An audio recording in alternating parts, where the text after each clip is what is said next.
Hello, everybody, and welcome to this professional learning on transitioning to digital learning high school performance tasks for music. This is Kenny Webb, and I'll be walking you through this. And welcome. Hopefully, you're either still on spring break, you've got a couple more days, or this is Monday and you're back at it and getting ready for kids tomorrow. But what we'll be doing is walking you through the purpose of performance tasks, how to acquaint you guys with the purpose and the structure of that performance task, and to give you some guidance for supporting students on the completion of this task, and to provide you information on how to access support if you need it. So before we get started, a huge thank you to your advisory group members for giving up time on their spring break to create this task. Next time you see them, either virtually or in person, make sure you give them a big, huge air high five, or hopefully once we get through this, we can give real high fives again. But just to give you a quick overview of what's going on with high school students, if the student is in grades 9 through 10 and they're in a core class, social studies, English, math, or science, or they're off track to graduate in grades 11 through 12, they'll be doing coursework through Edgenuity. Edgenuity is our credit-based or credit recovery software. And that will allow them to get caught up and stay on track to graduate. Concurrent enrollment classes will be continuing with their syllabi and their materials, and they will be doing that through a virtual learning experience. And then all students that are in grades 11 and 12 who are on track to graduate, or all elective high school students, will be doing these performance tasks. So what are performance tasks? Performance tasks are a way for students to demonstrate proficiency for work in quarter 4 aligned to the standards for the grade level and the content area. They're usually multi-step tasks that the students can engage with and complete in an online environment. Why performance tasks? To provide a way for students to demonstrate their understanding and mastery of grade level standards.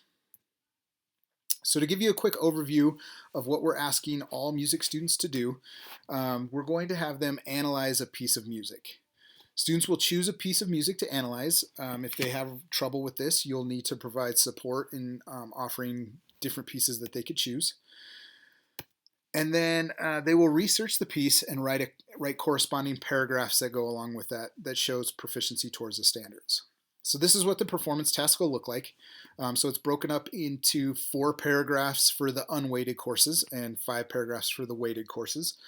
But you can get a pretty good understanding of what the artist was feeling or doing, or where they got inspiration through this performance task. So basically the kids are going to analyze that. So like I said before, the unweighted performance task will be done by all students in all music classes, unless they're in an honors or AP class, and they're just going to complete paragraphs 1 through 4. If they are in an honors or an AP music class, they'll complete paragraphs 1 through 4, but then also complete paragraph 5. Rubrics and grading. So there is a rubric for this task. You will receive the links to all of this stuff plus this slideshow so that you can view it individually if you would like. But you're going to use the rubric to provide feedback to students as well as their final grade. Their performance task is going to be the only grade that will go into Infinite Campus for Q4. And this is going to be a no harm quarter for students. So basically what that means is as long as they turn in a performance task, they will get the higher grade of either what they got on their performance task or what they received in quarter 3. So here is the rubric for you to go over, and it's basically broken down by paragraph. Oh yeah, this is the whole one. Sorry, I couldn't fit it on the screen. Not that you'll be able to read it, but you'll have access to the rubric as well, so you can go through and look. This is based on a 4-point scale or a standards-based model, so you'll just have to calculate that as a final grade once you look at all of the different pieces. So a couple of things to keep in mind and to consider as we work through this process is care. Number one, take care of yourself, take care of your family and your dependents and things like that, but then also have care for students. It's really hard to understand how this situation and this virus is affecting all of us. So please just make sure that we keep care in mind. And then along with that is also grace. All of us are going through this process for the first time. So please allow yourself grace, allow your students grace, your admins grace, myself grace, as we try and figure out what is the best case scenario for a worst case situation. I know that not having a performance piece in a performance task for music is a real struggle, but we're trying to figure out, or we tried to figure out as an advisory group, what was the best way to hold kids accountable to standards, and then also meet them where they're at as far as the resources and the access that they have at home. Keep it simple. If you would like to break the performance tasks into chunks and allow the students to turn them in and get feedback on that before they turn in the final product, that's completely okay and completely up to you. But keep it simple, and try and remember that grace piece and care piece, that all students are reacting to this differently. Be flexible, allow yourself flexibility in the time frames that you're working on this, and things like that, because you will need to give yourself grace as well, but also allow flexibility to the students so that they can interact and figure out this process as well. Maintain a healthy work and life balance. We realize that the majority of our teachers are probably also homeschooling their own children or taking care of dependents within their family or other family members. So please maintain that healthy work balance. I think one of the nicest things about these performance tasks is that there isn't a whole lot of time that you need to put into these on a daily basis. So you should be able to maintain a perfect, healthy work and life balance. And then also keep in mind differentiation. Even though we're in an online space, students with disabilities and English language learners are still out there, and you're still going to be working with them. You know these students best, so please make sure you're providing supports and IEP resources and 504 accommodations to meet their needs. So your role as a teacher, the bare minimum is to post this performance task in your Google Classroom that you will create, and then also to have daily interactions with students to support them through this process. Excuse me. You are going to be setting up office hours for students to have interaction with you daily, and then you can also interact with them one-on-one through Google Hangouts or email. If you've never set up a Google Hangout, there are tons of tutorial videos that we'll share with you, or trainings that we'll do over the next couple of days that will allow you to know what to do with those. But it's pretty simple. All you do is create an appointment, add conferencing, and that will give you a Hangouts link, and then you can share that through your Google Classroom. Now, anything above that is extra and above and beyond. So if you would like to create learning opportunities or times for students to get together virtually and sing or perform, you can do that. It's pretty tough through the Hangout space because of the delay and things like that. So you might want to mute them all and then just have them play at their own pace, kind of thing.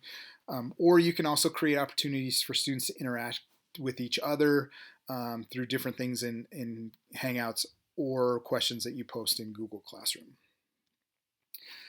So again, if you need help with Google Classroom, there's going to be a number of different resources. But in a sense, really what you're doing is you're posting your performance task, you're having the students turn it in through that space.